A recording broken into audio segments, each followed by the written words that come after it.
नमस्कार। चलिए आज एक सफर पर चलते हैं। आज से करीब 3000 साल पहले के भारत में। ये वो दौर था जब यहाँ की जमीन पर बहुत बड़े बड़े बदलाव हो रहे थे। छोटे छोटे कबीले अब बड़े राज्यों की शक्ल ले रहे थे। समाज के लिए नए नियम कानून बन रहे थे और कुछ ऐसे नए विचार सामने आ रहे थे जो हमेशा के लिए इतिहास को बदलने वाले थे। तो आज हम उसी दिलचस्प दौर की कहानी को समझने की कोशिश करेंगे। तो आज हम क्या क्या जानने वाले हैं। सबसे पहले तो यही सवाल कि उस जमाने में कोई राजा बनता कैसे था। फिर हम देखेंगे कि जनपद और वर्ण व्यवस्था क्या थी और समाज को इनसे कैसे जोड़ा गया। इसके बाद हम शक्तिशाली महाजनपदों के बारे में जानेंगे, उनका टैक्स सिस्टम समझेंगे और मगध और वज्जी जैसे राज्यों के बीच का अंतर देखेंगे। और आखिर में हम बात करेंगे उस महान वैचारिक क्रांति की जिसे गौतम बुद्ध ने शुरू किया था। तो चलिए शुरू करते हैं सबसे पहले और सबसे जरूरी सवाल से। आखिर उस प्राचीन युग में कोई शासक बनता कैसे था? पावर का ये खेल आखिर चलता कैसे था? आज की दुनिया में तो ये बड़ा सीधा सा है। चुनाव होते हैं, हम सब वोट डालते हैं और अपना नेता चुन लेते हैं। ये एक सामान्य बात लगती है ना? लेकिन चलिए थोड़ा पीछे चलते हैं, करीब 3000 साल पहले। जाहिर है तब तो कोई वोटिंग मशीन नहीं थी, तो फिर राजा बनते कैसे थे? माना जाता है कि शुरुआत में कुछ राजाओं को जन यानी आम लोग ही चुनते थे, लेकिन फिर धीरे धीरे एक बहुत बड़ा बदलाव आया। और इस बदलाव का सबसे बड़ा सिंबल आप कह सकते हैं था अश्वमेध यज्ञ। अब ये नाम सुनकर लगता है कि कोई पूजा पाठ होगा, लेकिन ये सिर्फ एक धार्मिक अनुष्ठान नहीं था। असल में ये था पावर का एक खुला प्रदर्शन, पूरी दुनिया को ये जताने का एक तरीका कि सबसे बड़ा राजा कौन है। तो ये यज्ञ होता कैसे था? इसका तरीका बड़ा दिलचस्प था। एक शाही घोड़े को सजा धजाकर खुला छोड़ दिया जाता था और राजा के सैनिक उसके पीछे चलते थे। अब यहां पर खेल दिलचस्प हो जाता है। ये घोड़ा जिस भी दूसरे राजा के इलाके से गुजरता, उस राजा के पास दो ही ऑप्शन होते। या तो वो घोड़े को रोक ले, जिसका सीधा मतलब होता था युद्ध के लिए चुनौती देना, या फिर वो घोड़े को जाने दे, जिसका मतलब होता था कि उसने अपनी हार मान ली है और वो यज्ञ करने वाले राजा को खुद से ज्यादा शक्तिशाली मानता है। जब वो घोड़ा 1 साल बाद वापस लौटता, तो जिन जिन राजाओं ने उसे नहीं रोका था, उन सबको यज्ञ में बुलाया जाता था, जहां उस घोड़े की बलि दी जाती थी। तो जब इस तरह से राजा अपनी ताकत दिखाने लगे, तो समाज पर इसका गहरा असर पड़ा और दो बड़ी चीजें निकलकर सामने आईं। एक, खास इलाकों का बनना, जिन्हें जनपद कहा गया, और दूसरा, समाज का एक ढांचा जिसे वर्ण व्यवस्था के नाम से जाना गया। आइए इन्हें थोड़ा समझते हैं। पहले क्या था? राजा जन का राजा होता था, मतलब लोगों का राजा। लेकिन इन बड़े बड़े यज्ञों के बाद राजा अब जनपद के राजा बन गए। जनपद का मतलब ही है जन के पद, यानी वो जमीन, वो इलाका जहां लोगों ने पैर जमा लिए। ये एक बहुत बड़ा, एक क्रांतिकारी बदलाव था। अब पावर का सेंटर लोग नहीं, जमीन थी। तो कैसी थी जिंदगी इन जनपदों में? आम लोग कैसे रहते थे? इसके लिए हमें पुरातत्वविदों का शुक्रिया अदा करना होगा।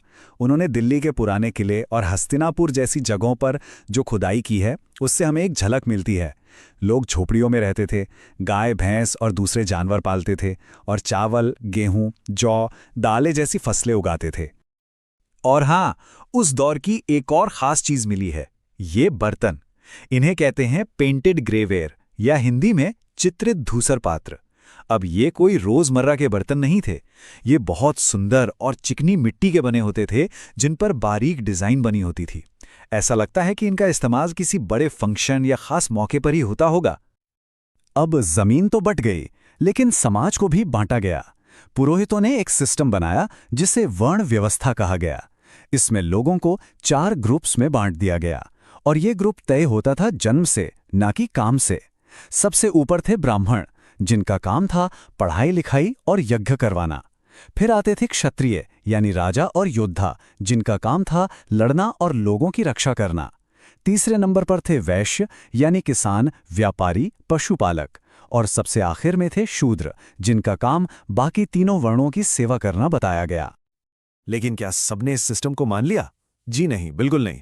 ये सोचना गलत होगा।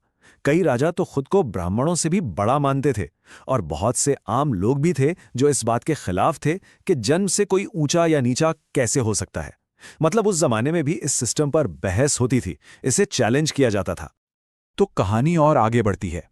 समय के साथ कुछ जनपद और ज्यादा बड़े और ताकतवर होते गए, इतने ताकतवर कि वो जनपद से महाजनपद बन गए। और जैसे ही ये हुआ, पावर का पूरा गेम ही बदल गया। तो आज से लगभग 2500 साल पहले कुछ जनपद बाकी सबसे आगे निकल गए। ये बन गए महाजनपद। इस नक्शे को देखिए जरा। आप देख सकते हैं कि कितने बड़े इलाके में फैले थे, और हर महाजनपद की अपनी एक कैपिटल सिटी यानी राजधानी होती थी। जरा इस तस्वीर पर नजर डालिए। ये कौशांबी के किले की दीवार का एक हिस्सा है। सोचिए कितनी मजबूत और विशाल रही होगी ये दीवार। महाजनपद के राजा अपनी राजधानियों को ऐसे ही सुरक्षित करते थे। लकड़ी, ईंट, पत्थर जो मिला उससे ऊंची ऊंची दीवारें बना दी। अब ये सिर्फ दुश्मनों से बचने के लिए नहीं था, ये अपनी ताकत और शान दिखाने का भी एक तरीका था। तो इस नए दौर में पावर की शक्ल कैसी थी? पहली बात, अब राजाओं ने परमानेंट आर्मी रखनी शुरू कर दी, ऐसे सैनिक जिन्हें रेगुलर सैलरी मिलती थी। अब सवाल यह है कि इतनी बड़ी आर्मी और किलों का खर्चा आएगा कहां से? तो यहीं से शुरुआत हुई रेगुलर टैक्स सिस्टम की। अब राजा गिफ्ट या तोहफों पर निर्भर नहीं थे, अब वो जनता से टैक्स वसूलते थे। और ये टैक्स सिस्टम बड़ा ऑर्गेनाइज था। देखिए कैसे किसानों से उनकी फसल का छठा हिस्सा लिया जाता था, जिसे भाग कहते थे। जो कारीगर थे उन्हें महीने में एक दिन राजा के लिए फ्री में काम करना पड़ता था। पशुपालकों को जानवर या दूध दही के रूप में टैक्स देना होता था। व्यापारी जो सामान खरीदते बेचते थे उस पर टैक्स लगता था। और तो और जो लोग जंगलों में शिकार करते थे या चीजें इकट्ठा करते थे, उन्हें भी जंगल से मिली चीजें टैक्स के तौर पर देनी पड़ती थी। मतलब हर किसी को कुछ ना कुछ देना होता था। और एक बहुत ही दिलचस्प बात, इसी दौर में हमें दो बिल्कुल अलग तरह के राजकाज के तरीके देखने को मिलते हैं। एक तरफ था मगध जैसा ताकतवर साम्राज्य जहां बस एक राजा की चलती थी, और दूसरी तरफ था वज्जी संघ जो एक तरह का रिपब्लिक या गणराज्य था। आइए इन दोनों को थोड़ा और समझते हैं। तो सवाल उठता है कि मगध ही इतना पावरफुल कैसे बन गया? इसके पीछे कई वजहें थी। पहली, जमीन। गंगा और सोन नदियों की वजह से यहां की जमीन बहुत उपजाऊ थी। दूसरी, जंगल। यहां के जंगलों से सेना के लिए हाथी मिल जाते थे और किले बनाने के लिए लकड़ी। तीसरी और बहुत जरूरी वजह, लोहा। यहां लोहे की खदानें थी जिससे मजबूत हथियार बनते थे। और इन सब के ऊपर थे बिंबिसार और अजातशत्रु जैसे बेहद चालाक और ताकतवर राजा, जिन्होंने मगध को सबसे ऊपर पहुंचा दिया। तो देखिए फर्क कितना बड़ा है। एक तरफ मगध जहां एक राजा और उसी का फैसला आखिरी। दूसरी तरफ वज्जी संघ जहां कोई एक राजा नहीं था बल्कि बहुत सारे शासक थे जो खुद को राजा कहते थे। ये सब लोग एक साथ बैठकर सभाओं में बहस करके फैसले लेते थे। ये उस जमाने के हिसाब से बहुत ही अलग और आगे की सोच थी। तो जब समाज में, राजनीति में इतनी हलचल हो, इतने बदलाव आ रहे हों, तो जाहिर है लोगों के मन में भी सवाल उठते हैं, नए विचार पैदा होते हैं। और ठीक इसी दौर में एक बहुत बड़ी वैचारिक क्रांति हुई, और इस क्रांति को लाने वाले थे गौतम बुद्ध। गौतम बुद्ध, जिनका असली नाम सिद्धार्थ था, करीब 2500 साल पहले पैदा हुए। वो भी एक गण से ही थे, शाक्य गण के एक क्षत्रिय राजकुमार। उन्होंने अपने आसपास समाज को तेजी से बदलते देखा और उनके मन में सवाल उठने लगे, जीवन का असली मतलब क्या है? इसी खोज में उन्होंने जवानी में ही राजपाट, घर-बार सब छोड़ दिया। सालों तक वो घूमते रहे, तपस्या करते रहे, और आखिर में उन्हें बोध गया में एक पीपल के पेड़ के नीचे ज्ञान मिला। इसके बाद वो बुद्ध कहलाए। उन्होंने अपनी पहली सीख सारनाथ में दी और फिर अपनी पूरी जिंदगी पैदल चलकर आम लोगों को रास्ता दिखाते रहे। तो बुद्ध ने सिखाया क्या? उनकी सबसे बड़ी सीख बहुत सीधी-सादी लेकिन बहुत गहरी थी। उन्होंने कहा कि हमारी जिंदगी दुखों और परेशानियों से भरी है, और इसकी वजह क्या है? इसकी वजह है हमारी इच्छाएं, हमारी लालसाएं, जिसे उन्होंने तृष्णा कहा। जरा सोचकर देखिए, एक ऐसा जमाना जब राजा और ज्यादा जमीन और ज्यादा ताकत के लिए लड़ रहे थे, उस दौर में कोई कह रहा था कि यही लालच सारे दुखों की जड़ है। ये कितना बड़ा और क्रांतिकारी विचार था। तो ठीक है, दुख का कारण तो पता चल गया, लेकिन इससे बाहर कैसे निकलें? बुद्ध ने इसका भी रास्ता बताया। उन्होंने कहा कि अपनी इच्छाओं पर काबू रखो। उन्होंने सिखाया कि हर जीव से प्यार करो, दया का भाव रखो, चाहे वो इंसान हो या जानवर। उन्होंने कर्म के बारे में बताया कि जैसा आप आज करोगे वैसा ही आपको भविष्य में मिलेगा। और एक बहुत ही जरूरी बात, उन्होंने अपनी सारी बातें संस्कृत में नहीं की, उन्होंने प्राकृत में सिखाया, जो आम लोगों की जबान थी, ताकि उनकी बात हर किसी तक पहुंच सके।